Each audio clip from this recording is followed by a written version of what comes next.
Christ, éternel rocher. Oui, je viens à toi me cacher de ton cœur, percé pour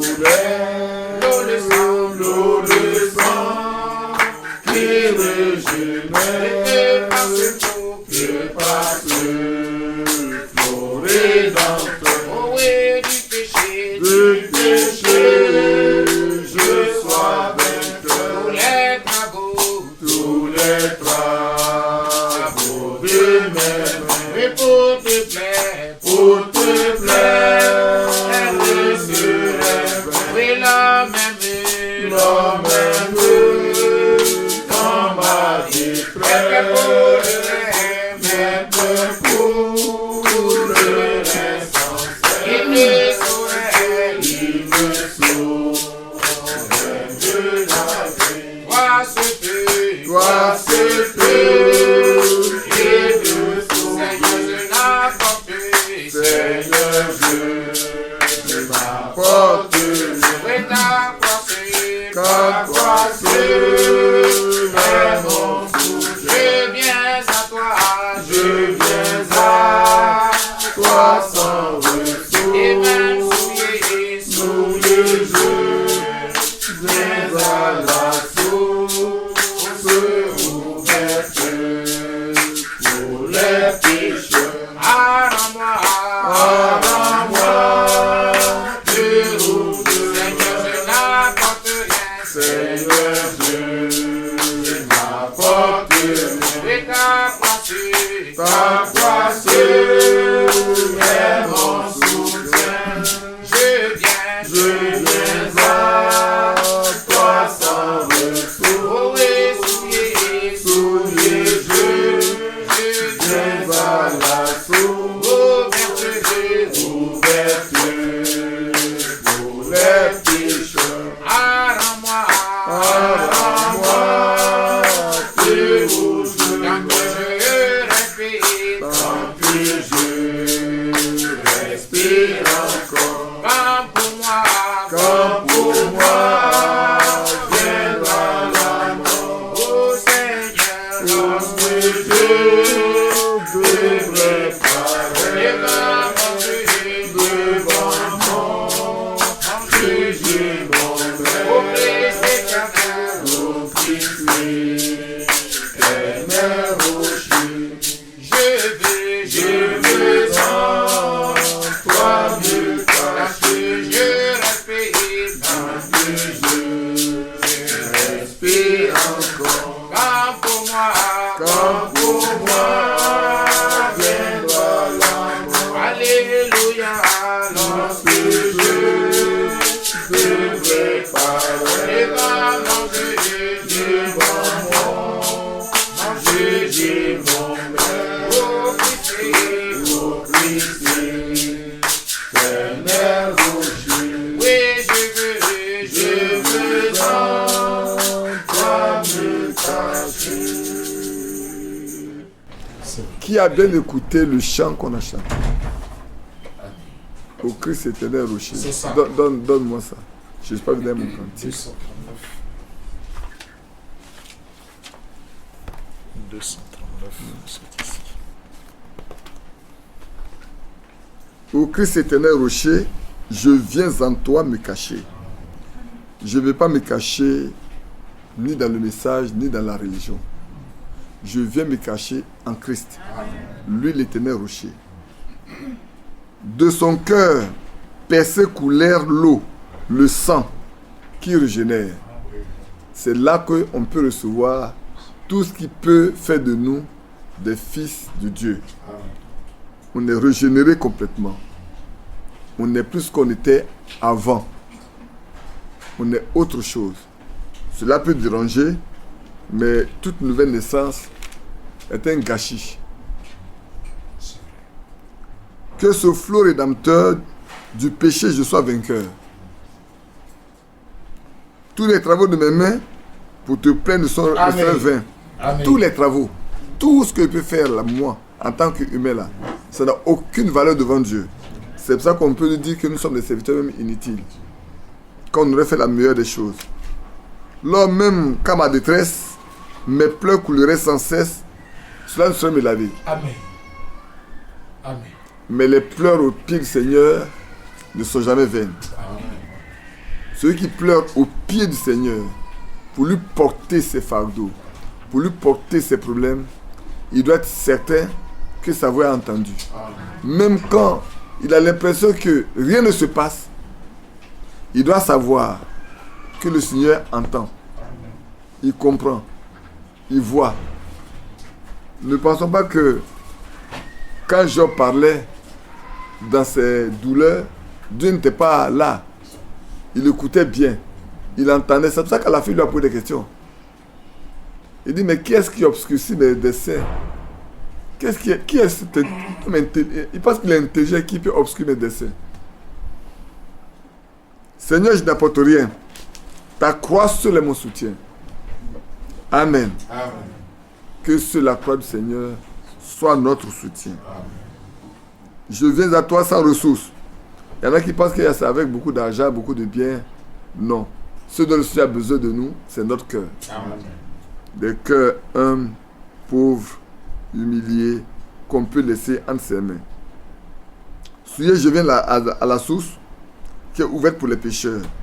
Rends-moi pur ou je meurs. C'est une décision. Hein? Ou tu me rends pur ou bien tu me prends. Mais il a dit que personne ne peut venir à lui à moins que le Père ne l'attire premièrement. Et tout ce que le Père lui donne viendront. Et personne ne sera égaré parce qu'il ne perdra jamais personne. Amen. Il ne rejettera personne. Il les gardera pour les ressusciter au dernier jour. C'est vraiment une grâce immense que nous avons.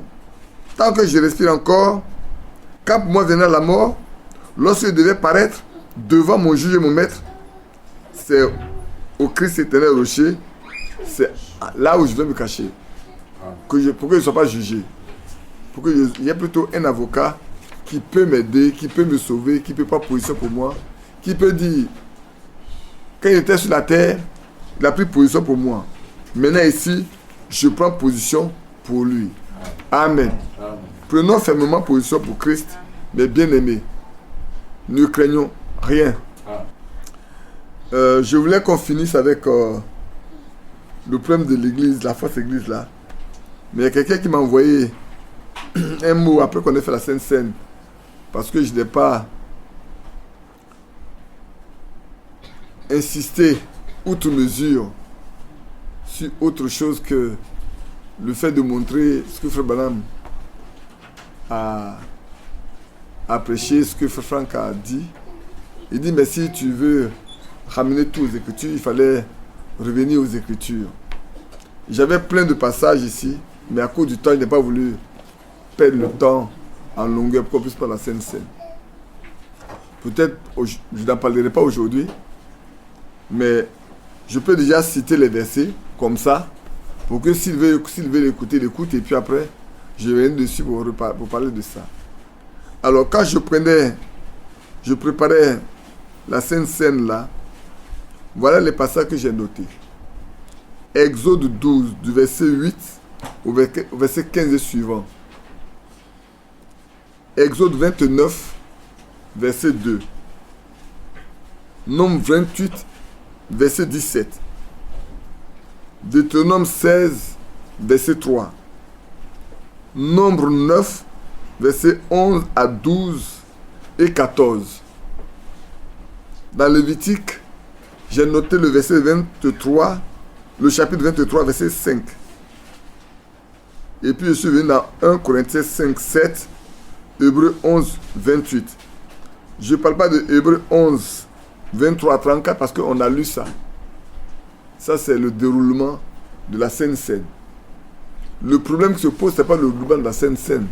Le problème qui se pose, c'est quel type de pain, quel format de pain, dans quelles conditions le pain qui est mangé là est. C'est ça le vrai problème. Alors, beaucoup aiment bien discuter, ténailler, mais je peux me tromper. Hein. J'aimerais que les gens viennent pour comprendre la Bible, qu'on s'asseye pour voir. Comme je disais, ce jour-là, pourquoi est-ce que en 2019, on n'en a pas discuté avec moi avant de faire la Sainte Seine en changeant le mode de préparation du pain? Parce qu'on en avait discuté en long et en large. J'ai même été jusqu'à sur Internet pour chercher comment les Juifs préparent le pain. Je n'ai pas voulu faire projeter ça, c'est tout. Mais ça est là-dedans. Je vais demander à Thierry de mettre ça sur le site que quiconque veut avoir accès à ça, il a accès à ça. J'ai été jusqu'à sur Internet chercher comment les Juifs préparent le pain de la Pâque, de la période de Pâques là. Comment ils le préparent. Je l'ai. Et toutes les prédications de Frère Branham par rapport à la Sainte Seine, on a tout. Vous savez, le jour où Frère Franck a dit qu'on fait la Sainte Seine avant l'arrêt des pains, c'est moi qui ai donné les Écritures à Frère Isaac pour qu'il monte à la chair pour en parler. Parce que tout le monde était surpris. Il dit non frère, ne vous en faites pas. Moi je savais ça. Mais comme c'est comme ça que ça a été fait, vous savez pourquoi ça a été comme ça? Beaucoup ne le savent pas. Je vais vous faire un peu d'histoire. En 85, Benji Stanislas est parti en Allemagne. Je laisse des détails. Quand il est de retour, il a dit frère, voilà comment se fait la Sainte Seine. On mange le pain avant de faire le lavage des pieds. Parce que dans toutes nos églises, on fait le lavage des pieds avant la Sainte Seine. Et puis, le point était posé. Tout le monde était embarrassé, personne ne voulait prendre de décision, personne ne voulait regarder dans la Bible, personne ne pouvait dire quoi que ce soit. Comme c'est Frère Balier qui était plus présent en Côte d'Ivoire, ils ont attendu que Frère Balier arrive pour reposer le bras à Frère Balier. Il a dit, continuez comme vous le faites. Ça, demandez à Frère Douya Lambert, il va vous le dire. Il dit, continuez comme vous le faites. En 85, on n'était pas jeunes, nous. Hein. Venu en 77, arrivé à 85, ça fait 8 ans déjà. Donc on a vu, et comme j'aime dire, le pain de la Sainte-Seine à Abidjan, en ce moment l'église là c'était une église commune, c'est à partir de 82 que maintenant on va déclarer l'autonomie de chaque église dans une ville. Parce que nous-mêmes, en ce temps-là, en 77, 78, 79, 80, les réunions particulières se faisaient à Kanyanganzé. Tous les vendredis soirs, quand il y a la réunion, les vendredis, on va à Kanyanganzé pour faire la réunion. Chez le frère Ngaza Bernard, c'est son village. C'est pas tenir les réunions. Le frère Christophe était instituteur là-bas où il y avait une école primaire. Juste avant le pont, à gauche, c'est là c'est de l'école primaire. Et c'est dans l'école primaire là qu'on venait dormir. Et puis après on partait faire les réunions, on revenait dormir là. Et puis le samedi matin, quand on a fini, on est avec eux, on fait la réunion du soir et puis on prend la route. Et c'est de la nuit qu'on rentre pour faire le culte de dimanche à Abidjan. Donc le premier a fait le pain de la Sainte-Seine à Abidjan jusqu'à ce que je le laisse à frère Koné. C'est moi qui lui ai appris ça. Mais je l'ai fait sur la base de ce que j'ai connu depuis longtemps dans le message de Frère Branham. C'est pas que je n'ai pas lu le Conseil de Dieu, mais dans le Conseil de Dieu à la page 91 à 95, Frère Franck a bien écrit que Frère Branham a prêché de façon scripturaire même le repas du Seigneur. Dans le même livre, le Conseil de Dieu. Un jour, j'ai donné mon premier conseil de Dieu à quelqu'un qui bavardait. Je lui ai dit, voilà mon premier conseil de Dieu. C'est vraiment en lambeau. Alors, je lui ai dit, mais tu crois avoir lu mieux le conseil de Dieu que moi? Le mien, il est en lambeau. J'ai dû prendre des scotch pour attacher, pour coller. Alors, comme quelqu'un veut qu'on ramène tout aux Écritures, j'aimerais qu'il lise ces passages-là qui me disent comment le pain est fait. Dans tous ces passages dont on parle là, c'est pain sans levain, la pète des pains sans levain, les pains sans levain, on n'a jamais dit comment il faut le préparer. Si quelqu'un a pu voir un seul passage dans la Bible pour dire comment on veut le faire, qu'il me l'apporte. Moi, je suis prêt à apprendre. Je suis un humain, je peux me tromper. J'ai tout au moins une encyclopédie biblique. J'ai au moins également deux,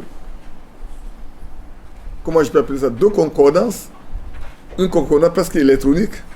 Et puis la plus vieille concordance qu'on avait au début, également j'ai les deux.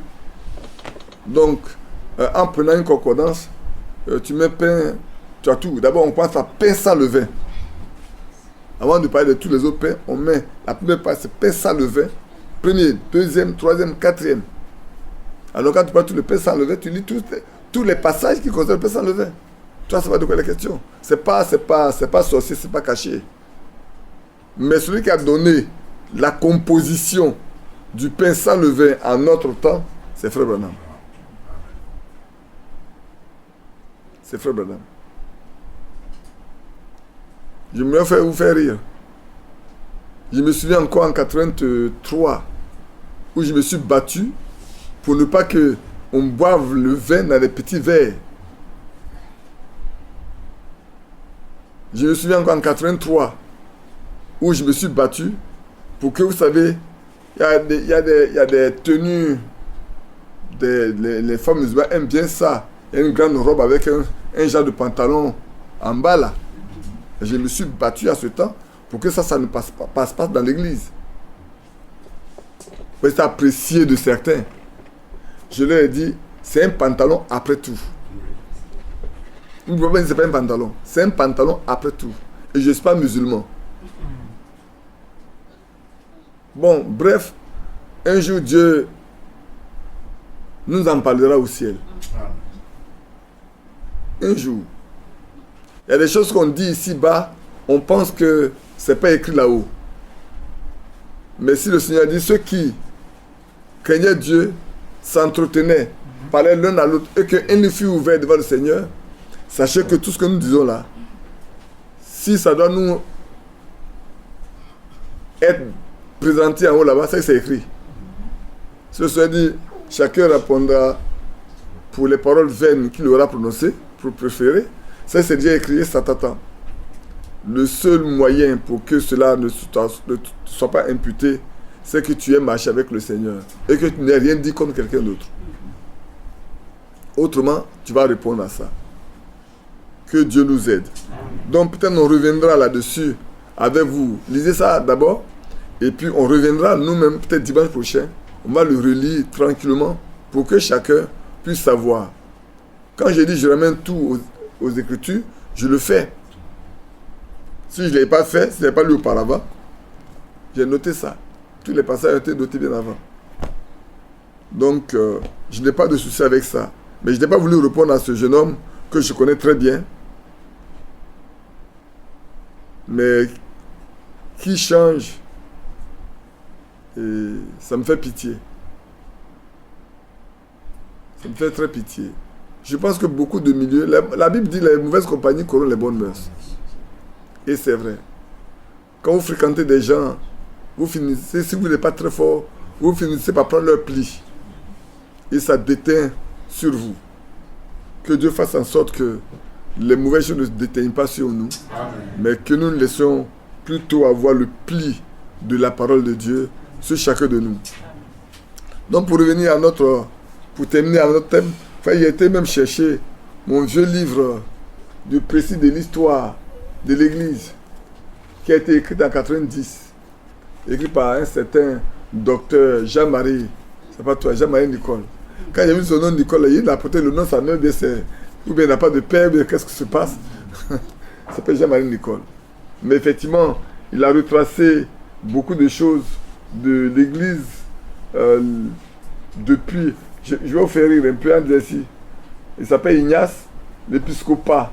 Le mot évêque ou surveillant au temps du Nouveau Testament était synonyme d'ancien. Ce qui est vrai.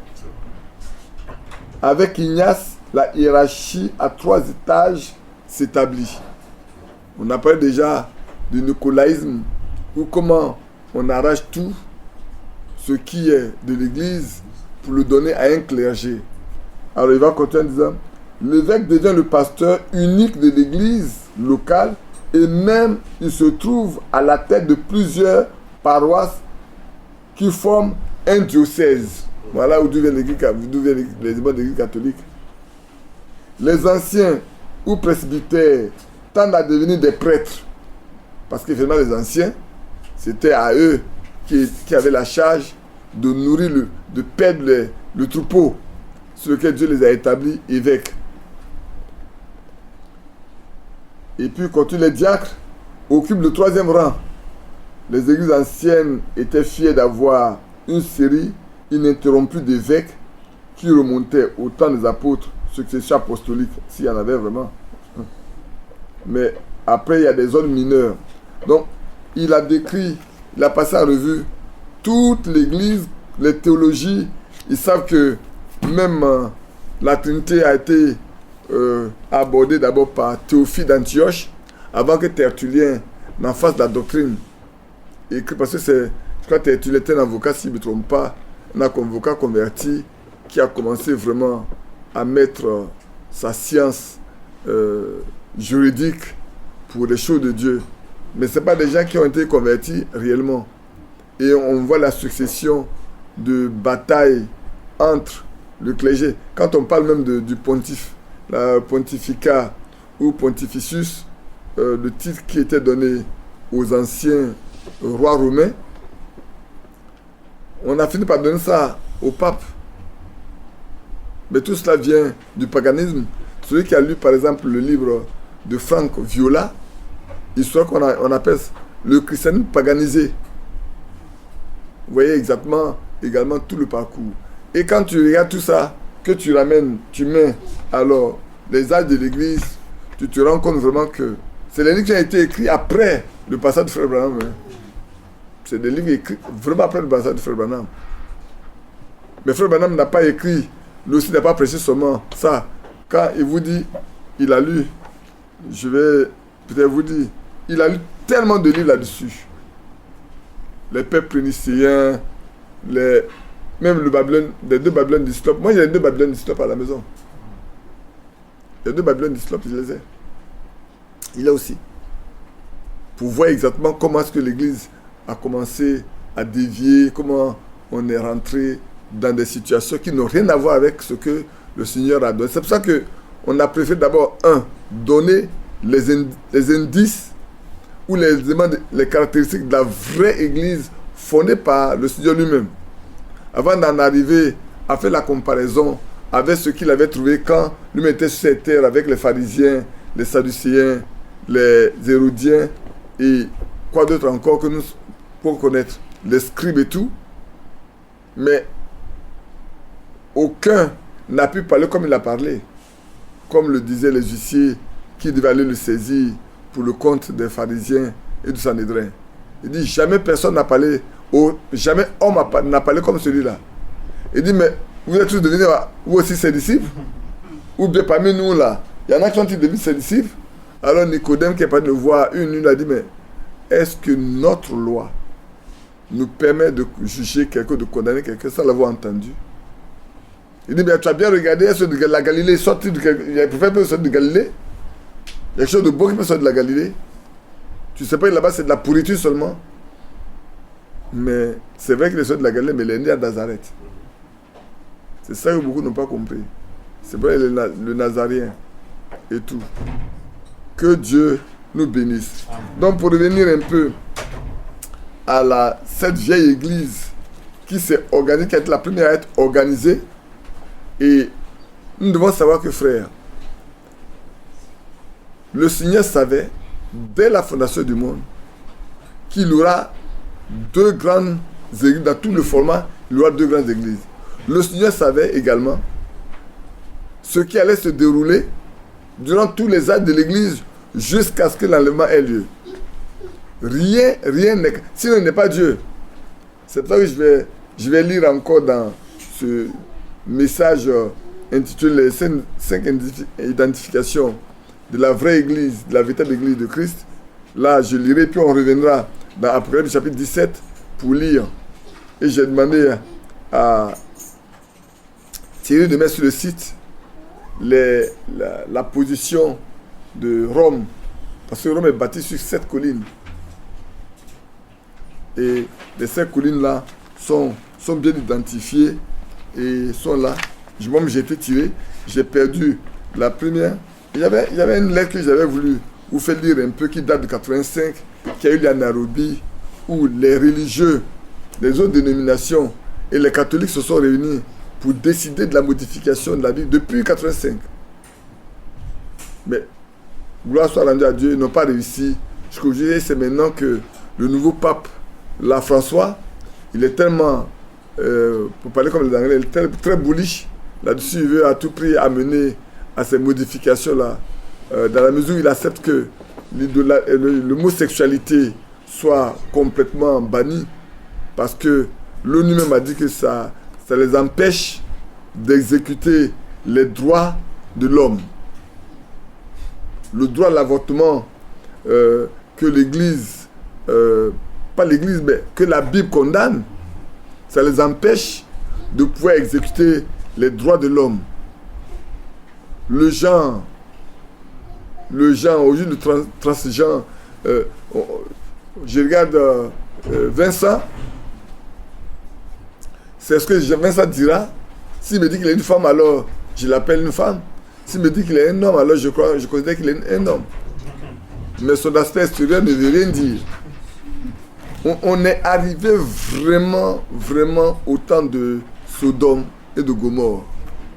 Et on est arrivé vraiment au temps de Lot également, où la méchanceté, où toutes les mauvaises choses étaient sur la terre. On y est arrivé. Et c'est pour ça que, frères et sœurs, nous devons faire très attention. Moi, je me demande même si le temps bientôt ne va pas nous empêcher d'avoir nos enfants à l'école. Parce que quand je vois qu'on enseigne déjà la sexualité aux enfants à l'école, je dis, mais c'est une dépravation de la morale. Ça, je suis prêt à crier. Oui, il faut contre ça. Même si je dois faire la prison, je n'ai pas peur de faire la prison pour ça. Je n'ai vraiment pas peur de faire la prison pour ça. Non, là, alors, point de tout. Alors, point de tout. S'il arrivait que je devais prêcher sur un site auquel tout le monde a accès, et comme le fait la guide d'Abidjan là, mais je n'aurais pas peur de le dire, pour dire qu'on est arrivé au temps où Sodome et Gomorrhe est là. Quand nous voyons que les religieux aujourd'hui, beaucoup de religieux, c'est pas ça qui les intéresse, c'est l'évangile social, la prospérité. Mais le somme de la prospérité, prendre l'évangile social seulement, ça regroupe tout. Le mot social regroupe tout. On cherche l'argent, on cherche l'amitié, on cherche à plaire aux gens, on cherche à plaire à l'État. Comme au début. Au début, c'était les papes qui choisissaient les rois. Parce que l'Église avait le pouvoir, comment on appelle ça? Le pouvoir spirituel et le pouvoir... il avait le divin, il avait le politique. Il y avait les deux. C'est plus tard qu'on a réussi à séparer les deux. Les rois n'étaient plus d'accord. Il y a eu beaucoup de palabres là-dessus jusqu'à ce que ça soit scindé. Et là, on en est arrivé à la création des États, des républiques. Et les royautés ont commencé à disparaître. C'est pour ça que dans beaucoup de pays occidentaux aujourd'hui, les gens préfèrent supprimer la royauté. Parce qu'ils savent ce que c'est que la royauté. Mais vous regardez également que dans ça, il y a une seule église qui a en même temps un État. Dans un État. C'est pour ça qu'on va lire et on va relire également dans Apocalypse 17 pour voir exactement comment... on n'a pas besoin d'interpréter, on a besoin de lire simplement parce que l'ange a donné toutes les interprétations, toutes les significations à Jean, à l'apôtre Jean, ce jour-là. Que Dieu nous bénisse. Donc, avant de commencer, on va lire d'abord l'Apocalypse chapitre 17 et puis ensuite on va revenir dans la prédication pour lire et chaque fois ressortir les éléments pour qu'on voit exactement ce que c'est. Maintenant, ce que je dirais comme recommandation à chacun de nous, bien-aimés, je vous donne notre modèle.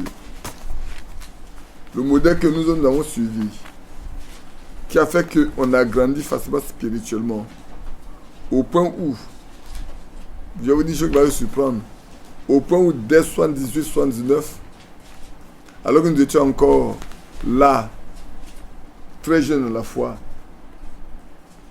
nos aînés ont voulu nous consacrer anciens. Badou, Corentin et moi. C'est pourquoi? Parce que on passait notre temps vraiment à lire dans les brochures, à prier et à jeûner pour connaître la volonté de Dieu. Ça nous a permis de vraiment vite grandir, au point où on pouvait s'asseoir avec ses frères aînés et débattre des Écritures. Débattre vraiment. Ne soyez pas des religieux, ne soyez pas comme des catholiques, ne soyez pas comme des protestants qui se contentent de ce qu'on leur prêche. Ça, je le dis aux sœurs, ne dites pas que vos enfants vous empêcheront de faire ça. Moi, j'ai parlé à une sœur, dit, mes enfants m'empêchent de pouvoir lire, mais si tes enfants t'empêchent de pouvoir lire, mais attends qu'ils dorment et que tu lises. Fais tout pour les mettre au lit très tôt, qu'elles vont dormir, tu as besoin de lire. Eux là, si aujourd'hui ils meurent, ils s'en vont, mais toi, tu iras où? Si tu es non seulement religieux, religieuse, mais tu vas discuter, c'est ce que les autres disent là que tu prendras. Et ça, je parlais avec elle quand j'étais encore en voyage, où elle parlait. Qui était avec nous? Non, personne d'entre vous était avec nous. Quand tu as accouru, elle a appelé, et puis elle dit, frère, moi je pleure chaque jour parce qu'on ne te voit pas à l'église, on ne te voit pas à ton poste, ta chaise est vide. On veut que tu retournes dans l'église et tout. Mais la question te pose, est-ce que tu crois au ministère de Frère Franck? Mais qu'est-ce que tu entends par le ministère de Frère Franck? Quel est le ministère de Frère Franck dont tu parles là? Je ne comprends pas. Il faut m'expliquer ce que c'est. Non, le ministère de Frère Franck. Mais quel est le ministère de Frère Franck? Il y a d'abord pour parler en tant qu'homme, en Côte d'Ivoire, là même, et puis à Abidjan, qui a fait connaître le ministère de Frère Franck? Elle dit, mais c'est toi. Et là, c'est moi. Donc moi, je peux détruire ce que j'ai bâti. Est-ce que je peux détruire ce que j'ai bâti? Dis-moi. J'ai jamais pris le nom de Frère Franck pour en faire une publicité, moyen pour le faire connaître. Je ne suis jamais allé quelque part pour dire, ah ouais, j'ai fait des réunions, organisé des réunions de Frère Franck, j'ai fait ceci de Frère Franck. Partout, dans tous les pays où je suis parti, regardez les prédications que j'ai apportées. Je ne fais aucune référence à Frère Franck. Vous savez pourquoi? Moi, j'ai été instruit très tôt, très tôt, par Frère Favre, à nous dire, frère, laissez les gens venir à la foi, et puis quand ils sont convertis, dites-leur la source de ce que vous êtes. Amen. Mais pas avant. Ne parle pas du message, ne parle pas de ceci, parlez de la Bible. Quand ils vont comprendre et qu'ils verront quel est le niveau de connaissance que vous avez, alors, ils vont chercher à comprendre. Ça peut être de là que vous pouvez leur parler du message. Là, ils sont déjà assis. Mais avant, on a utilisé le nom de Frère Branham pour ternir totalement le nom du le message. C'est pour ça que cela est devenu... comment je peux appeler ça? C'est un blocage. C'est devenu un blocage pour certaines personnes. Tu peux leur parler de la vérité, mais dès que tu dis le nom de Frère Branham, c'est fini, ils sont braqués. Tu parles du nom de Frère Branham, de Frère Franck, ils sont braqués. Mais quand tu les amènes progressivement jusqu'à ce qu'ils soient assis, alors ils se rendent compte qu'il y a une différence. C'est là que tu peux lui donner une brochure pour lire. Une brochure qui répond à ses questions. Il lit la brochure, il voit que c'est les questions qui sont posées depuis les années pour lesquelles il n'a pas de réponse là. Il prend et puis... à quoi je vous parlais d'un jeune assemblée de Dieu, mais je n'ai pas terminé l'entretien qu'on a eu. Je me rends compte que plus tard, je n'ai pas fini l'entretien qu'on a eu. Alors, il voulait venir discuter avec nous.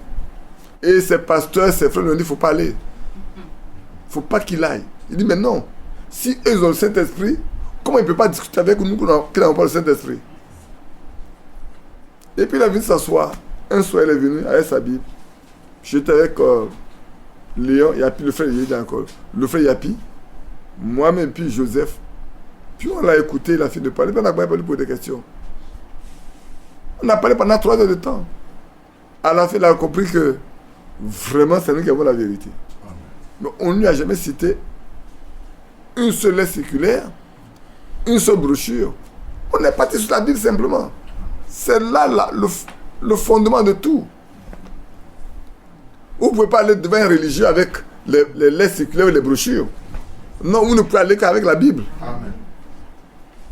Sans la Bible, si vous partez comme ça, sans la Bible, mais vous organisez une religion simplement, c'est tout. Et puis bon, pendant un temps, il est resté à la maison, parce que là-bas, sa femme était le responsable des femmes à l'Assemblée de Dieu. Vous savez, dans les religions, pour vous maintenir, on n'a rien de quoi vous donner, mais pour vous maintenir, on vous donne beaucoup de charges. De sorte que, à cause de ces charges-là, c'est difficile pour vous de sortir si Dieu ne vient pas en aide. Et comme il devait se marier, sa femme ne veut pas se marier nulle part ailleurs que dans son église. Pour finir, il a dû retourner à l'Assemblée de Dieu. On ne l'a pas baptisé non plus, on ne s'est pas préoccupé, mais quand il est au village, il nous voit, il est embêté, il est dérangé, il sait qu'on a la vérité, mais il est obscurci aujourd'hui. Parmi les 4 personnes qui ont été baptisées, la plus vieille personne là, vous savez ce que c'est? C'est une femme à l'Assemblée de Dieu. Son beau-frère est l'un des plus vieux. Il n'est pas plus vieux que nous en tant qu'Assemblée de Dieu. En tant qu'Assemblée de Dieu, il n'est pas plus vieux que nous. Mais aujourd'hui, dans le village là, c'est le plus vieux Assemblée de Dieu. 2 de ses nièces ont cru. On va lire dans Apocalypse chapitre 17. Puis un des 7 anges qui tenait les 7 coupes vint, et il m'adressa la parole en disant, viens, Apocalypse chapitre 17. Je lis après verset 1. 17 verset 1.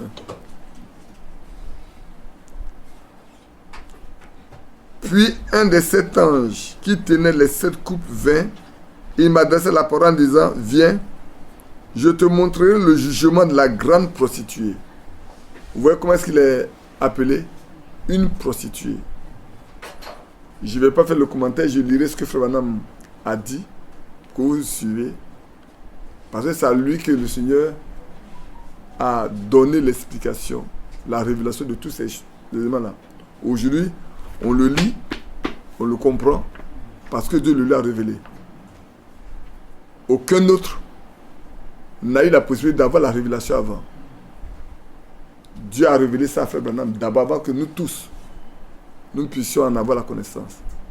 Moi, j'ai un livre écrit, un ami Apocalypse écrit par quelqu'un. Quand tu vois les explications qu'il donne dedans là, toi-même, tu te rends compte que vraiment c'est une grâce pour nous.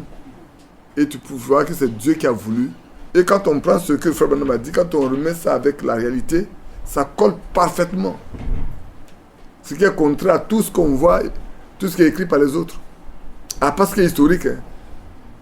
À part ce qui est de l'histoire où les gens ont fait des recherches, où ils ont écrit en fonction des âges, en fonction des années et tout, en fonction des évolutions, c'est différent. En disant, viens, je te montrerai le jugement de la grande prostituée qui est assise sur les grandes eaux.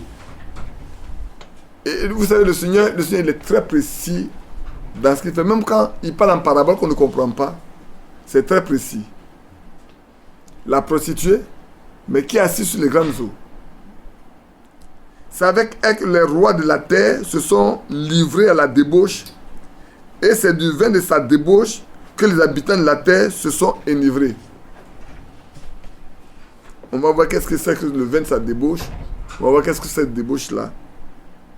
Il me transporta en esprit dans un désert. Et je vis une femme assise sur une bête écarlate, pleine de noms de blasphème, ayant 7 têtes et 10 cornes. Vous voyez bien, c'est une femme. Une femme assise sur une bête. Et la bête est une puissance. Dans la Bible, quand on parle de bête, ça y est, c'est une puissance. On le lisait dans Daniel 7, que vous voyez effectivement, comme on le verra dans Apocalypse chapitre 13. Vous voyez bien les bêtes. Les bêtes sont des puissances. C'est pour ça que quand vous regardez, la moitié de tous les États, toute la moitié de chaque État est caractérisée par une bête.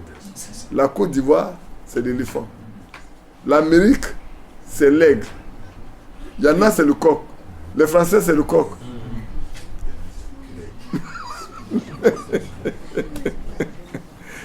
Oui. Il y en a, c'est l'éléphant. Il y en a, c'est le lion. Il y en a, c'est le tigre. Il y en a, c'est la panthère. Tout est fondé sur un animal et qui fait une puissance.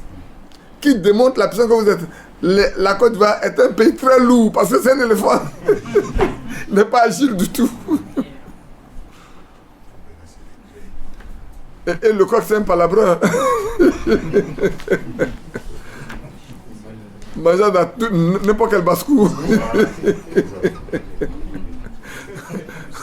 Vous comprenez bien maintenant, ça vous fait rire. Maintenant, n'importe quel basse-cour, très orgueilleux. Un coq, il est fier, il est parmi les... ils disent tout ça, c'est pour ça. Hein? Voilà. Hein, il déplace de ses ailes là. Il donne à perdre dans n'importe quel basse-cour.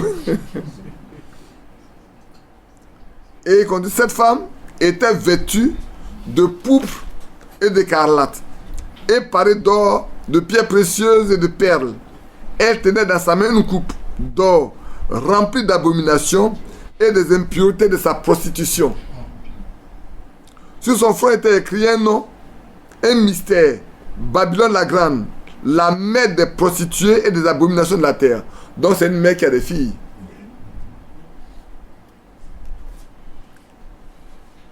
Je vis cette femme ivre du sang des saints. Donc c'est une femme. Donc, dans la Bible, la femme représente quoi? L'église. Donc c'est une église qui a persécuté les saints et qui a mis à mort beaucoup de saints. Et du sang du témoin de Jésus. Vous savez bien que combien de fois les catholiques, les Romains se sont révoltés contre les Juifs, disant que c'est eux qui sont les meurtriers de Jésus, et pour cela il faut les bannir de la terre. C'est pour ça que les catholiques n'ont jamais encore implanté leur ambassade en Israël. Non, ils n'ont jamais.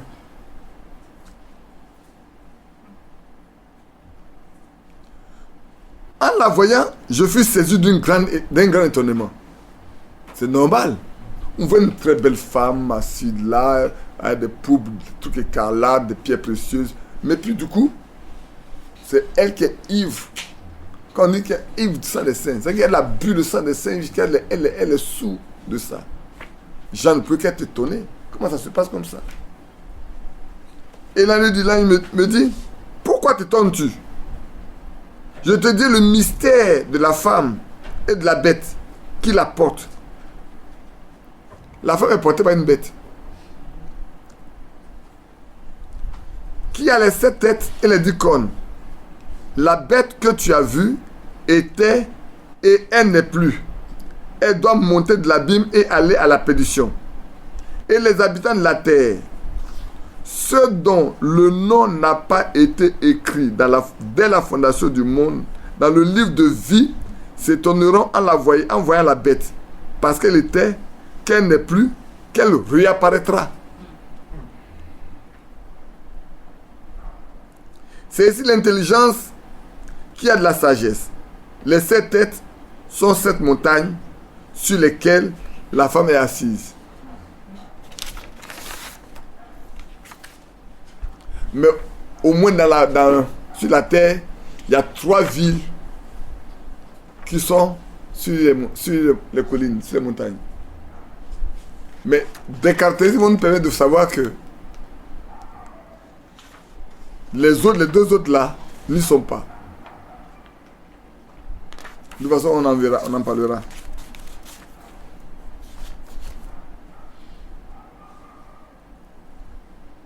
Et puis, ce sont aussi 7 rois.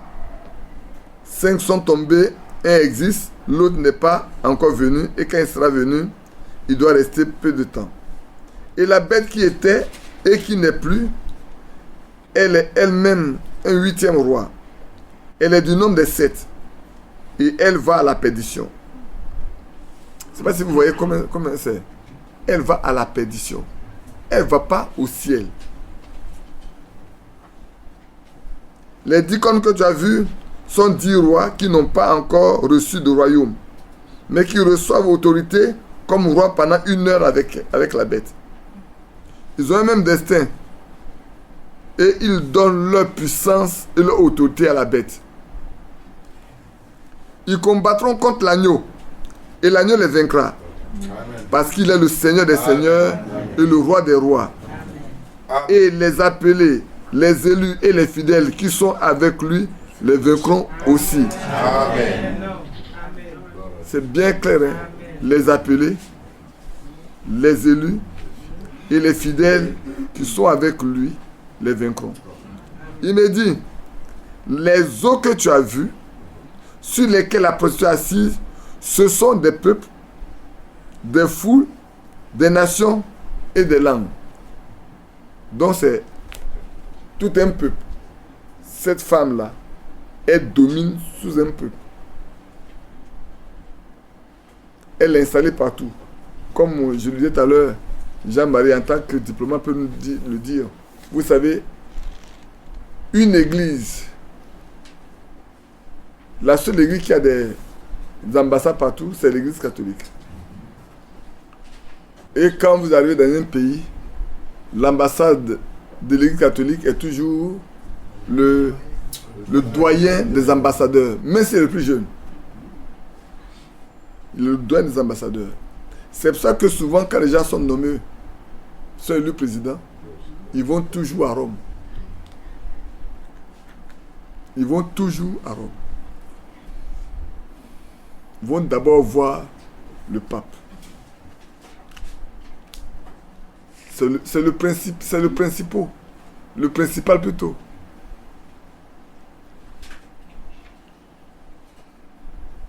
Il faut aller d'abord faire la paix avec lui, signer les accords. C'est pour ça que les plus grands traités ne sont pas signés, ne sont signés nulle part ailleurs qu'à Rome. Les plus grands traités sont signés à Rome. Mais ce n'est pas en vain. Vous savez bien que Rome, le nom, le Seigneur, tout à l'heure l'a lu, c'est Babylone. C'est la confusion. Ça vient de Babel, depuis le temps de Nimrod. Et vous avez vu à Nebuchadnezzar, Babylone, c'est la confusion.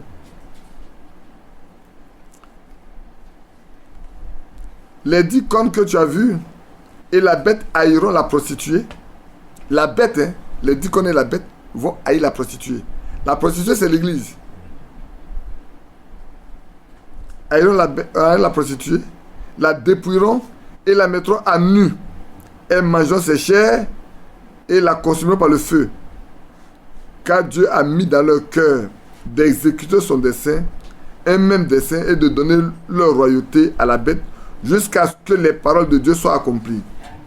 Et la femme que tu as vue, c'est la grande ville qui a la royauté sur tous les rois de la terre.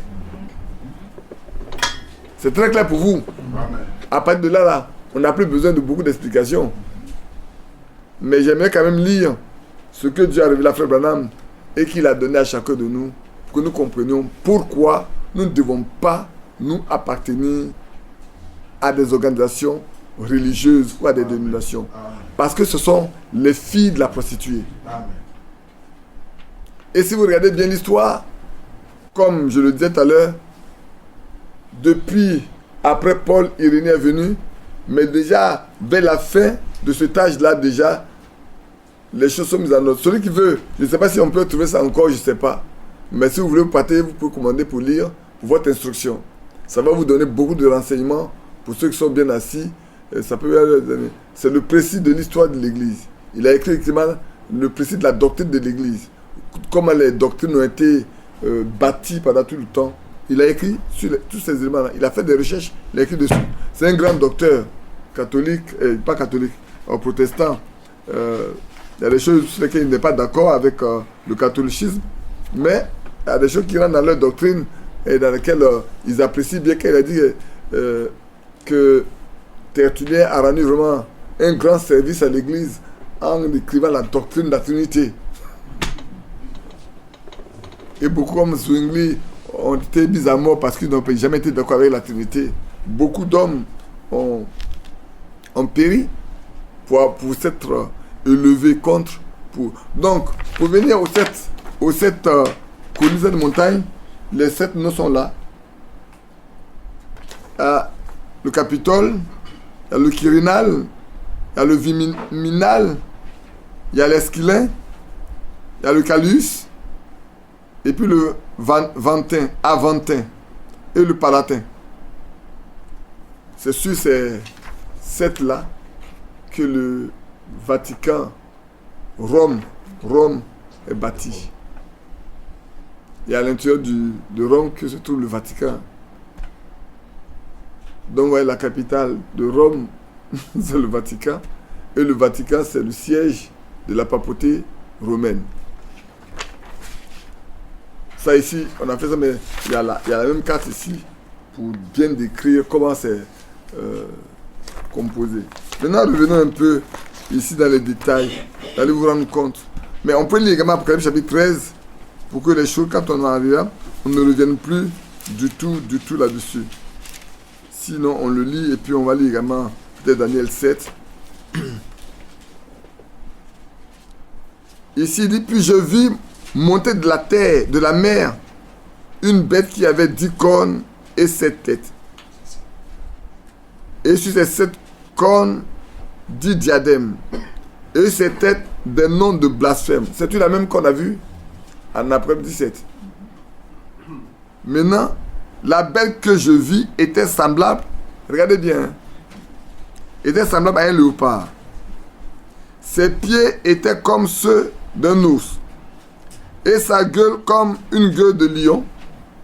Le dragon lui donna sa puissance, son trône et une grande autorité. Maintenant, si vous voulez bien voir ces bêtes-là, il suffit d'aller dans Daniel chapitre 7.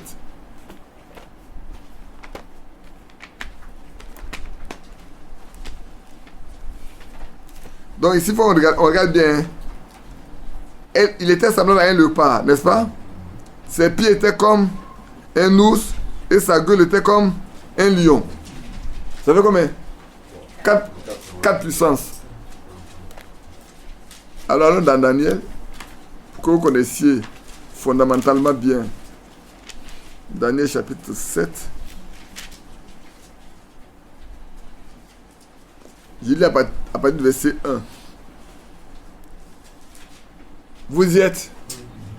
La première année de Belchassar, roi de Babylone, Daniel eut un songe et des visions se présentèrent à son esprit pendant qu'il était sur sa couche.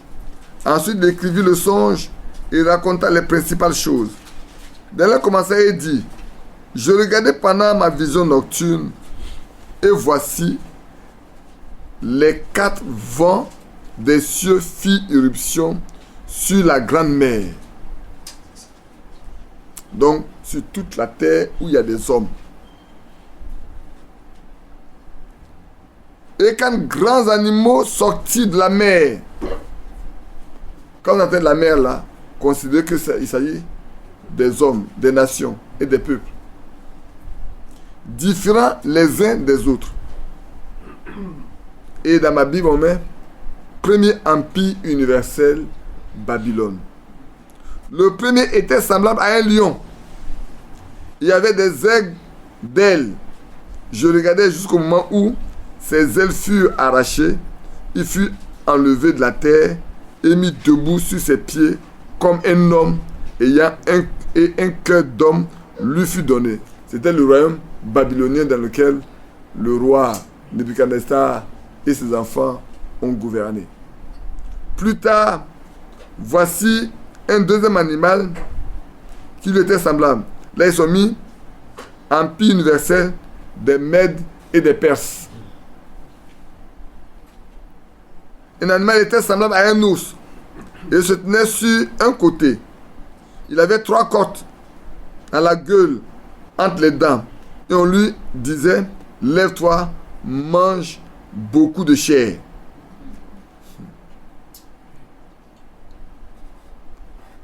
Le Seigneur, il est cohérent. Hein? Il savait toutes choses. C'est pour ça que un frère a dit, c'est au milieu de vous, il a compris que la Bible n'est pas un livre d'histoire, mais c'est le livre de l'humanité. Tout le développement de l'humanité, tout entière, surtout dans la Bible. C'est pas, j'ai dit aux gens, celui qui connaît la Bible, il sait déjà qu'est-ce qui va se passer les années qui suivent. Il ne peut pas être perdu. Quand tu ne connais pas la Bible, alors tu ne peux pas savoir que les événements se passent là. Moi, je dis aux gens, l'ONU n'est pas dans la Bible. Donc, quand on parle de l'ONU, ça ne m'inquiète pas. Mais pourtant, la Russie, pas l'URSS. C'est pour ça que l'année où l'URSS a été démantelée, beaucoup de faits étaient dans le désordre. J'ai dit non. Frère Branham n'a jamais parlé de l'URSS. Il a parlé de la Russie, le roi du Nord. La Bible parle du roi du Nord, la Russie. Il parle de l'Amérique. Il parle de l'Empire romain. Voilà de quoi les questions. Si vous avez les regards sur ça, n'oubliez pas Jérusalem. N'oubliez pas Jérusalem. C'est l'horloge même ça. Alors vous comprendrez que vous verrez comment le monde évolue. Comment le monde évolue. Les guerres froides, les ceci, les cela. Restez tranquille. Dieu sait. Alors, on a vu avec l'empire perse qui allait se lever après l'empire babylonien. Ensuite vient là, le royaume, l'empire Grèce, de la Grèce. Après cela, je regardais, regarde, chaque empire est représenté par un animal. Le premier c'est le lion, le deuxième c'est quoi? L'ours. Après cela, je regardais, voici, un autre était semblable à un léopard. Et avait sur le dos 4 ailes comme un oiseau. Cet animal avait 4 têtes. Et la domination lui fut donnée. Et le dernier empire universel, l'empire romain. C'est Rome. Chez moi ici, c'est bien écrit 4 empires universels. Le 4e empire universel, Rome. Après cela, je regardais, pendant mes visions nocturnes, voici, il y avait un 4e animal. Terrible, épouvantable et extraordinairement fort. Regardez bien, regardez les spécifications. Hein. Tout ce qu'on donne là, c'est différent des autres. Regardez bien. C'est le 4e animal. Il est terrible. Il est épouvantable. Il est extraordinairement fort. Il avait de grandes dents de fer. Il mangeait, brisait, il foulait aux pieds ce qui restait. Il était différent de tous les animaux précédents. Il avait 10 cornes. C'est pas ce que vous avez lu dans Apocalypse chapitre 17. Et quand vous venez là dans Apocalypse chapitre 13, je relis l'Apocalypse chapitre 13, que vous voyez ces 4 empires qui sont regroupés après. Puis je vis monter de la mer une bête qui avait 10 cornes et 7 têtes. Et ses cornes des diadèmes et ses têtes des noms de blasphème. La bête que je vis était semblable à un léopard. C'est là, il regroupe les aspects de tous les empires qui sont là-bas. Et ses pieds étaient comme ceux d'un ours. Sa gueule, il n'a pas pris nos gueules, hein. C'est la gueule d'un lion babylonien. Et le dragon lui donna sa puissance. Le dragon, c'est une puissance aussi. Il donna sa puissance. Son trône, une grande autorité. Son trône est une grande autorité. Je vis l'une de ses têtes comme blessée à mort. Mais sa blessure mortelle fut guérie. Remplie d'admiration, la terre entière suivit la bête. Et ils adoraient le dragon parce qu'il avait donné l'autorité à la bête. Ils adoraient la bête en disant, qui est semblable à la bête et qui peut combattre contre elle? Et lui fut donné une bouche qui proférait les paroles arrogantes et des blasphèmes. Il lui fut donné le pouvoir d'agir pendant 42 mois, qui représentent les 3 ans et demi, qui vont être donnés juste après le départ des saints. Juste après le départ des saints, il va dominer pendant 3 mois et demi. 3 ans et demi. Il va se lever pour se faire passer pour être le Dieu. Alors jusqu'à s'attendre à s'asseoir dans le temple qui va être construit là, pour dire c'est lui qui est Dieu. Et c'est là que les Juifs vont rompre l'alliance avec eux. Et là, il y a que la persécution va commencer. Quand on parle de 3h30, c'est de ça qu'il est question. C'est peut-être un jour on reviendra là-dessus. Et elle ouvre sa bouche, et prouvait des blasphèmes contre Dieu, pour blasphémer son nom, son tabernacle, et ceux qui habitent dans le ciel. Il lui fut donné de faire la guerre aux saints et de les vaincre. Il lui fit donner l'autorité sur toute tribu, tout peuple, toute langue et toute nation. Et tous les habitants de la terre l'adoreront. Ceux dont le nom n'a pas été écrit dans le livre de vie de l'agneau qui a été immolé dès la fondation du monde. Ce qui veut dire que tous les habitants de la terre, à partir de quelque nation que ce soit, qu'ils soient musulmans aujourd'hui ou pas, qu'ils soient shintoïstes ou pas, qu'ils soient hindous ou pas, à la fin là, tous adoreront cette bête. C'est sans exception. Ce que Dieu écrit, c'est écrit. Qu'on veut, qu'on ne veuille pas, le temps nous fait comprendre. Mais la grâce est pour nous. C'est pour ça que le Seigneur a permis que ces choses soient révélées à son prophète pour que nous soyons avertis.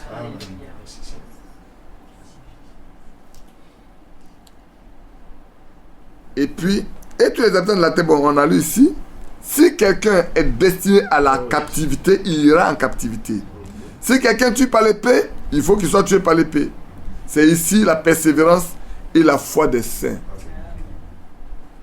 Puis, je vis monter de la terre une autre bête qui avait 2 cornes, semblable à celle d'un agneau, et qui parlait comme un dragon. Elle exerçait toute autorité de la première bête en sa présence. Et elle obligeait la terre et ses habitants à adorer la première bête, dont la blessure mortelle avait été guérie. Vous savez, la blessure a eu lieu quand Luther est venu défier cette grande autorité mondiale pour lui dire non, c'est pas possible. Et c'est là que la domination catholique s'est affaiblie. Et alors vont sortir d'autres groupes, mais toutes sortes d'elles. Ils la connaissent bien. Luther est sorti, vous savez, monde catholique. Et toutes les autres églises sont sorties de là.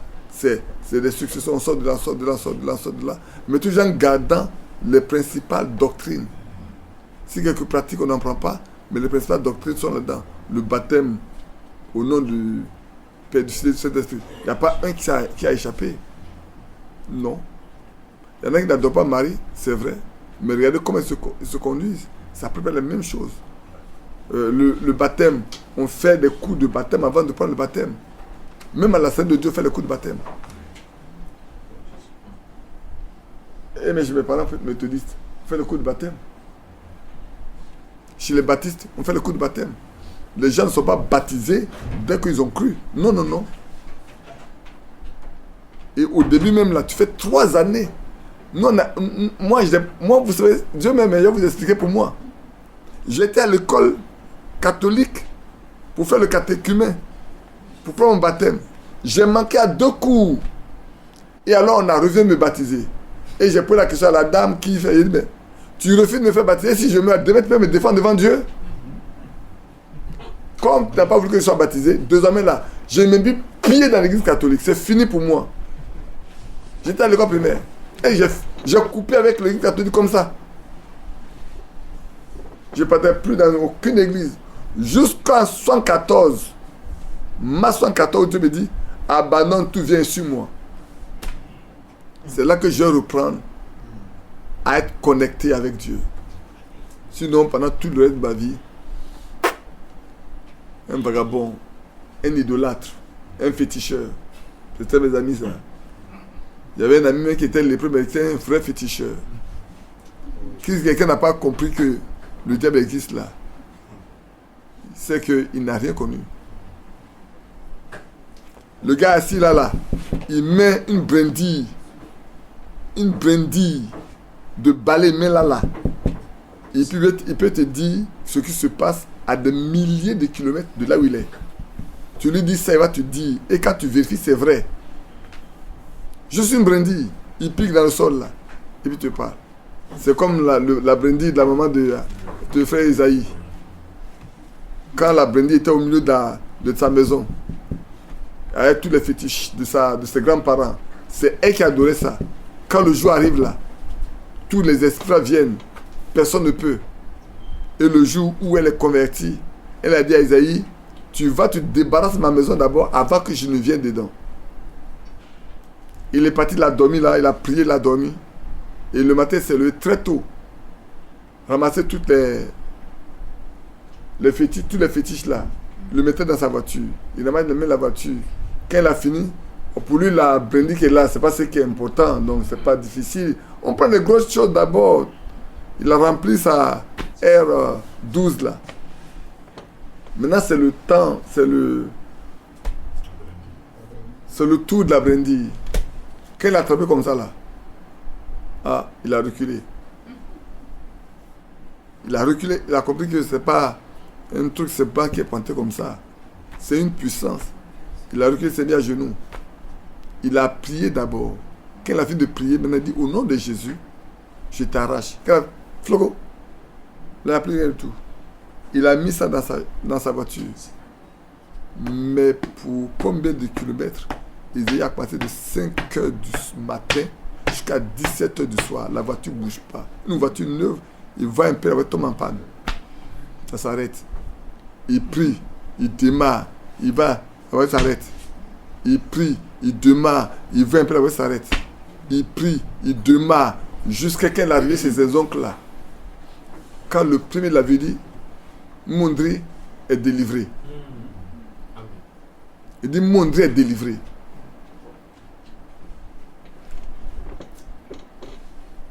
Maintenant, il lui dit, mais où est la boisson?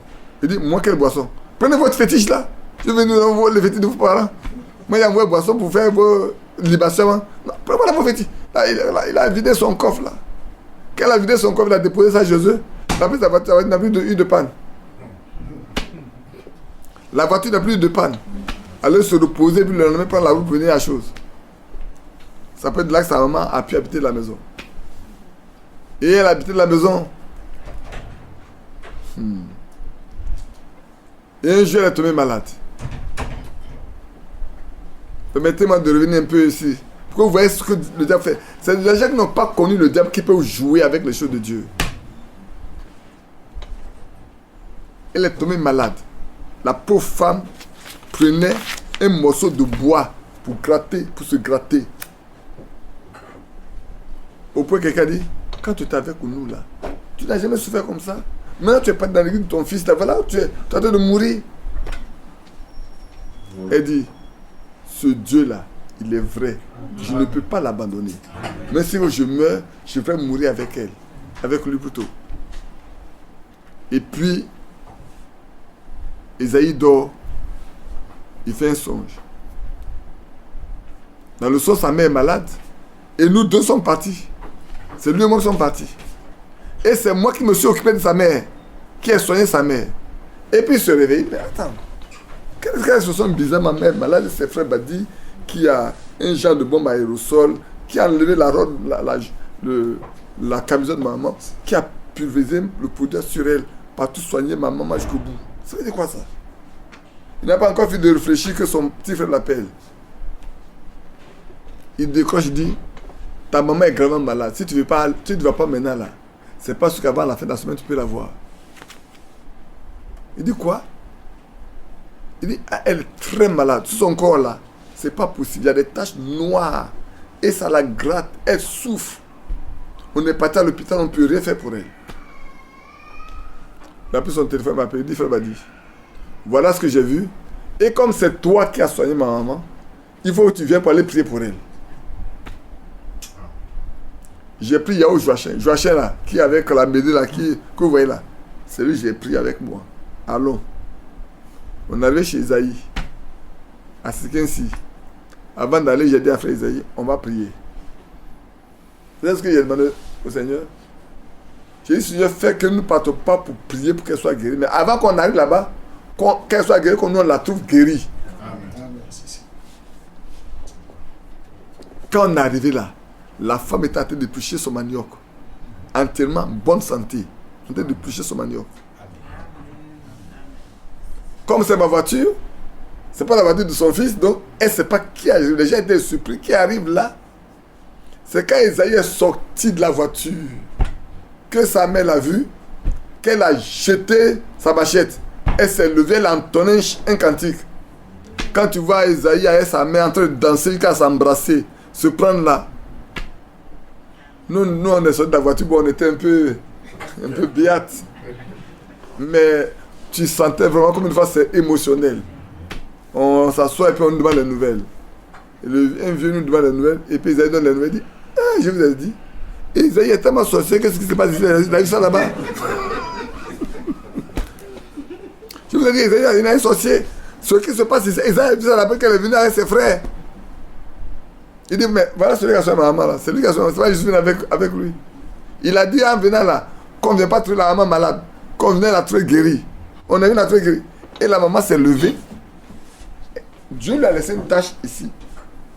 Elle a fait son bain comme ça, elle a soulevé, elle dit, voilà. Ouais, non, c'est le seul, comment on appelle ça, tâche, le seul signe que Dieu a laissé pour vous montrer de quoi j'ai souffert. Et cette femme a cru jusqu'à ce que le Seigneur la prenne pour aller dans la gloire. Donc, pour revenir à notre sujet, on était dans Apocalypse chapitre 13. Alors, je vis une bête monter de la terre. Oui, elle est montée de la terre. La terre, c'est une terre vierge, il n'y a plus de personne. C'est le seul État qui est né d'une terre où il n'y a pas d'homme, c'était les États-Unis d'Amérique. Et vous allez voir, on va lire, vous allez comprendre. Elle exerçait toute l'autorité de la première bête. En sa présence, elle obligeait la terre et les habitants de la terre à adorer la première bête, dont la blessure mortelle, comme j'ai dit tout à l'heure, elle opérait de grands prodiges jusqu'à faire descendre du feu du ciel sur la terre à la vue des hommes. C'est les deux bombes Nagasaki, Hiroshima.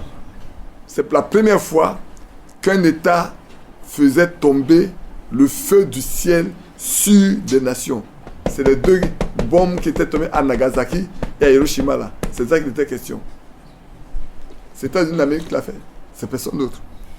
C'est pour ça que Frère Branham dit le signe des États-Unis, c'est le signe d'une femme, c'est le signe 13. Donc, pour vous montrer quels sont les éléments, les puzzles que Dieu a placés depuis longtemps. Ouais, depuis quand c'est écrit? Depuis le premier âge. Et c'est des choses qu'on connaît maintenant. Au 19e, on a connu au 19e siècle. Donc, on a connu vraiment au 19e siècle avec le ministère de Frère Branham.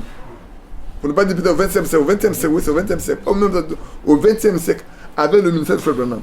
C'est là qu'on a connu ce qui est écrit là.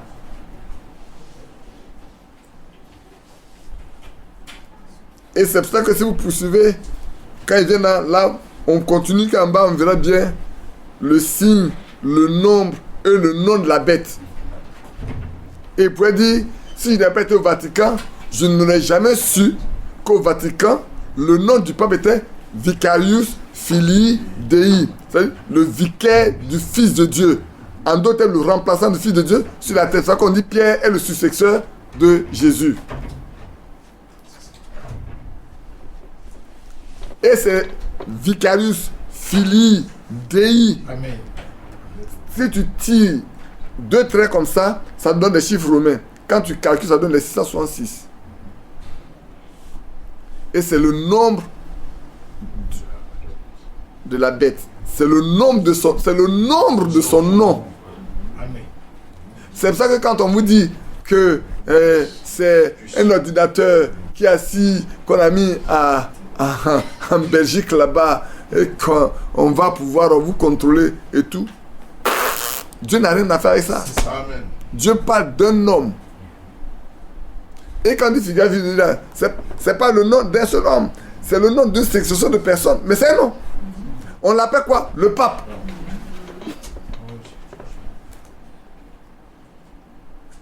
On l'appelle le pape.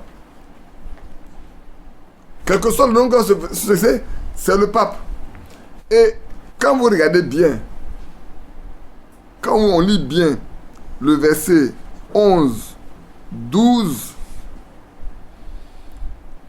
et 13 jusqu'au 14, peut-être vous ne faites pas attention, mais il y a une chose qui est très forte là-bas, qui est cachée. Je vais le relire. Elle exerçait, cette bête-là, l'Amérique, exerçait toute l'autorité de la première bête à sa présence. Et elle obligeait la terre et ses habitants à adorer la première bête. Est-ce qu'aujourd'hui quelqu'un adore la première bête? On nous oblige à adorer la première bête? Est-ce qu'on nous oblige à adorer l'Église catholique? Dont la blessure mortelle avait été guérie. Un jour viendra où on va voir que l'Église catholique va se lever complètement. Et toute la terre, sauf ceux dont le nom a été écrit dans le livre de vie d'agneau là, c'est sur ça qu'ils ne vont pas l'adorer. Mais tout le reste, tout à l'heure comme j'ai dit, vont l'adorer. Et elle obligeait, elle opérait de grands prodiges. Elle séduisait les habitants de la terre par les prodiges qui lui étaient donnés d'opérer en présence de la bête, disant aux habitants de la terre de faire une image de la bête qui avait été blessée par l'épée et qui vivait. Vous allez arriver là. Les grands mouvements aujourd'hui sont tous protestants. Mais le plus grand, regarde l'Europe. Est-ce que vous voyez que en Europe là, l'église n'existe même plus, que ce soit méthodiste, baptiste, presbytérien, n'importe quoi, ça n'existe nulle part en Europe. Tous sont concentrés aujourd'hui où? Aux États-Unis d'Amérique. C'est là où ça se développe aujourd'hui. Hein.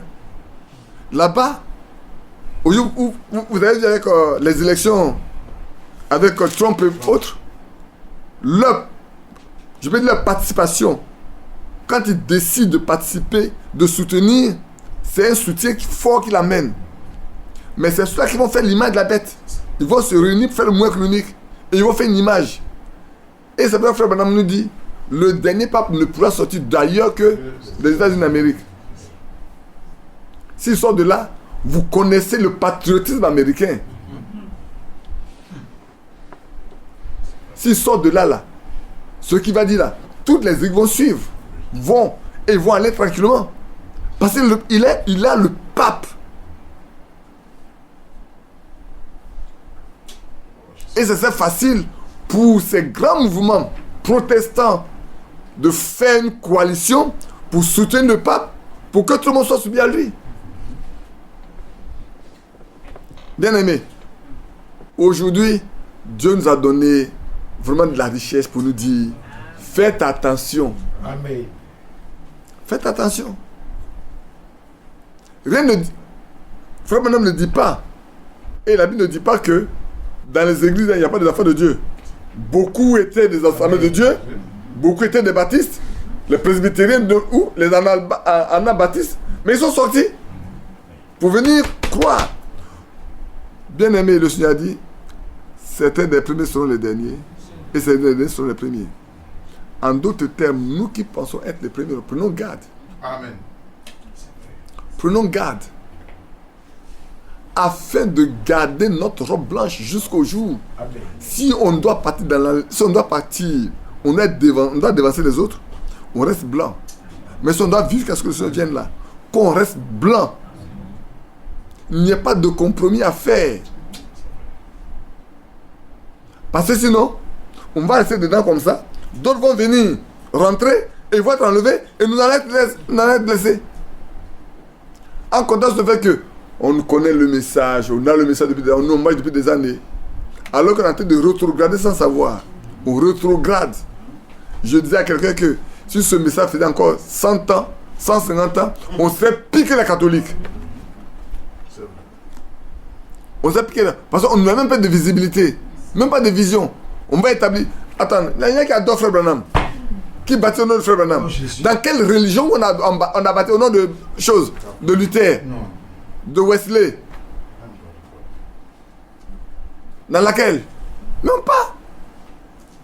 Même pas du tout. Mais dans le message, on baptise au nom. Au nom de Jésus.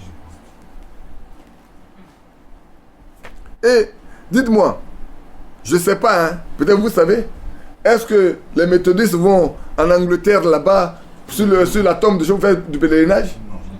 Mais faut prendre un arbre, les gens font du pèlerinage là-bas.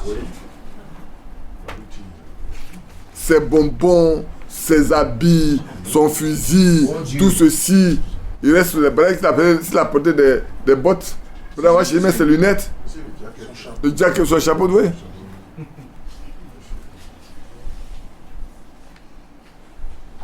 Bien-aimés frères, le diable nous a tellement aveuglés dans l'âge de l'Odyssée. Tellement il nous a aveuglés. On dit qu'on est riche. On n'a besoin de rien. Alors qu'on est pauvre, misérable, malheureux, pauvre, aveugle, nu. Et nous ne le savons pas. Nous ne savons pas. Je regarde un peu, par moment, l'heure pour ne pas... Alors, je n'ai même pas encore lu. Mais en restant sur seulement la Bible, pour nous montrer les éléments. Ce que je vous dis, c'est ce qu'on a lu pendant des années. On en a lu, on a écouté, on a lu pendant des années. Donc, on sait ce que c'est. Et j'aimerais quand même lire avec vous pour que vous compreniez que, bien aimé, c'est une grâce de connaître la vraie Église et de connaître la fausse Église. De voir comment les choses ont été organisées pour perdre des gens. La fois dernière, on est parti pour l'enterrement de ma tante, là, quand je voyais une femme pasteur bien habillée là, qui venait pour les cérémonies avant, dans le cadre de la levée de corps d'une méthodiste qui est décédée. Je regardais et dit, eh Seigneur Dieu, l'émancipation de la femme, on est tombé vraiment bas dans le monde. De sorte qu'on ne lit même plus la Bible. Parce que si les gens lisaient la Bible, là, ils s'arrêtaient. Mais les gens ne lisent pas la Bible. L'église est remplie de tous les mystiques. Oui. L'église est remplie de tous les mystiques. L'église, autant nous, pour les autres encore, je dis, c'est pas, je pense que c'est normal. Mais c'est devenu courant au point où, quand on nous dit que l'homosexualité c'est bon, ils ont mis la Bible de côté. Ils ont mis la Bible de côté. La Bible n'est plus leur point de repère. C'est ce qui a été enseigné par leur créateur, par leur initiateur qui est important. Je ne sais pas si vous comprenez, entre les listes que j'ai dit, c'est ce que les premiers qui ont, c'est ce qu'ils ont dit, ce qui est écrit, ce qui est important. Mais que ce soit de la Bible ou pas, ce n'est pas leur problème. Et nous également, on en arrive au point où ce qui est dans la Bible là, on est en train de chercher à ne pas prêter attention. C'est pas, j'ai dit, frère, sœur, ne négligez pas votre Bible. Lisez les brochures, lisez les lettres circulaires, mais sondez les Écritures. Amen. Sondez les Écritures. Vous ne serez jamais déçus. Ce que vous ne comprenez pas là, ne vous faites pas d'histoire, mettez ça de côté. C'est pas pour vous. Quand Dieu voudra vous comprenez ça, il va vous le révéler. Amen. Mais si vous ne comprenez pas ça, ça ne vous empêchera pas d'aller au ciel. Mais si vous faites le contraire de ce que vous comprenez là, c'est ça qui vous engage. Ou bien vous ne faites pas ce que vous comprenez là, c'est ça qui vous engage. Ça soit on vous pose des questions. Mais le reste, on vous pose des questions. Ce que vous ne connaissez pas là, qui peut me poser des questions sur ce que je ne connais pas? Je ne connais pas, je ne connais pas. Moi, j'ai dans ma manière de travailler, quand je travaille encore avec les collaborateurs, je dis, vous n'êtes pas censé connaître tout. Vous n'êtes pas censé connaître tout. Mais vous ne pouvez pas vous priver d'apprendre. Si vous ne voulez pas apprendre, là, vous avez affaire à moi. Vous n'êtes pas capable de travailler avec moi. Mais je ne peux pas vous punir, ni vous sanctionner parce que vous ne connaissez pas. Vous n'êtes pas censé connaître tout. Moi, je ne connais pas tout moi aussi. Donc, moi, j'apprends. Donc, nous, on doit apprendre. Pour que ce qu'on a à faire là, on le fasse correctement. Et c'est la même chose dans la parole de Dieu. Ce qu'on ne connaît pas, on n'est pas tenu. La Bible dit ce qui est caché pour Dieu, ce qui est révélé pour nous. Ce qui est révélé pour nous là, marche avec. Ce qui est caché, il est caché. Supposons que le Seigneur n'est pas venu pour révéler l'Apocalypse et qu'on ne comprend pas. Mais on est coupable de rien. Mais maintenant on est informé. Maintenant on sait. Et si on marche dans la religion, alors là c'est grave. C'est pour ça que j'ai bien voulu montrer d'abord ce que Frère Branham m'a parlé sur les 5 caractéristiques de la vraie église. Et je vais montrer ce que vous pouvez découvrir et qui fait que vous devez fuir ça. Quand vous voyez ces choses-là transparaître, dites que Dieu est sorti. Dieu est parti de là. Que son nom soit loué. Que son nom soit magnifié. Je pense que c'est un privilège pour nous de connaître ces choses. On lira ce que Frère Branham a dit pleinement et entièrement. Je prenais le temps, mais j'ai préféré vous donner déjà les éléments sur la base de la lecture biblique avant de venir lire ce que le Seigneur a montré et que nous on a lu de façon éparse ici et là, sur lequel mon frère Franck est revenu également dans certaines choses et pour que aujourd'hui, et je vous encourage, s'il vous plaît, je vous encourage à lire. Amen. Je vous encourage à lire. Pour ceux qui ne savent pas lire, ne vous faites pas de problème. Dieu vous instruira. Amen. Pour ceux qui peuvent lire, qu'ils lisent. Mais ceux qui ne savent pas lire, Dieu vous instruira. Ne vous faites pas de problème. Voilà, la maman d'Esaïe, elle ne sait pas lire. Mais la voix lui a dit, tu es venu jusqu'à quand Esaïe va te baptiser? Qu'est-ce qu'Esaïe attend pour te baptiser? Et quand Esaïe l'a baptisé, Esaïe même s'est demandé si lui-même est chrétien. Quand il se lève, sa mère à genoux. Chaque fois qu'il se lève, sa mère à genoux. Une ancienne adoratrice des démons. Mais qu'elle est convertie? Ah non. Elle a compris qu'il y a une puissance plus forte que la puissance qu'elle avait avant.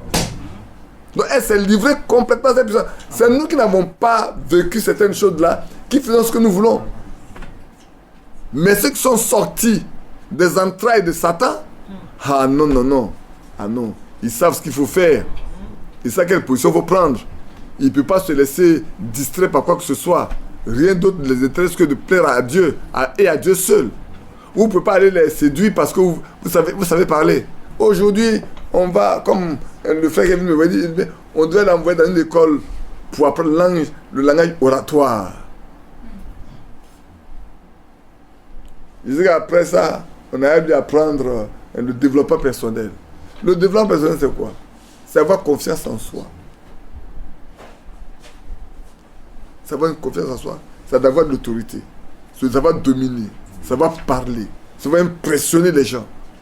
Mais on n'a rien à voir avec ça dans la Bible. On n'a rien à voir. Avant, j'ai combattu la cure d'âme dans cette église. J'ai combattu la cure d'âme. Je dis, ce n'est pas biblique. Vous n'avez pas besoin de prendre quelqu'un, de faire ceci, de faire cela, lui demander son passé, de partir ses parents, ainsi de suite, pour connaître. Mais ça, c'est un système de domination. Il y a un qui doit dominer sur nous, c'est Christ. Un homme qui domine sur toi, tu deviens son esclave. Il connaît ta vie tellement que tu ne peux même pas parler devant lui. Est-ce qu'on en a besoin? Moi, j'ai besoin de connaître votre vie? Non, pas du tout. On n'en a pas besoin. On a besoin seulement de connaître Christ. Que chacun de nous connaisse Christ. Vous savez, si chacun de nous connaît Christ là, ça serait tellement beau. Amen. Ça serait tellement merveilleux. Et quand on s'est réunis, c'est des gens qui connaissent Christ. Que son nom soit loué. Je voulais qu'on arrête là, ici. Et puis dimanche prochain, on va lire un peu, expliquer. Et puis le dimanche, on va revenir sur les passages concernant le pain sans lever, le pain de la Sainte Seine. Et on en parle. Parce qu'aujourd'hui, je me suis contenté de lire ce que j'avais lu la fois dernière. Parce que les gens se contentaient de lire une chose de Frère Franck pour faire des doctrines là-dessus. C'est pour ça que j'ai lu ce que j'ai lu. Est-ce que depuis qu'on est ensemble, j'en ai une fois parlé? Non, pas parce que je ne sais pas, je sais. Mais à chaque temps, comme l'a dit Salomon, chaque temps, sa chose. Que le Seigneur vous bénisse. Que son nom soit loué, exalté. Je sais que le temps a été très lourd et que demain, c'est un nouveau jour. Vous savez, c'est vrai qu'on parle, les années passent. Une année de plus, c'est une année de moins. Bien sûr. Une année de plus, une année de moins. Et plus il y a des moins, il y a des moins, il y a des moins, plus le temps se raccourcit. Et mieux vaut, alors que le temps se raccourcit, mieux vaut être prêt. Le temps. Il faut racheter le temps. Il faut le racheter. Ce temps qui sera, il faut le racheter. Que son nom soit loué.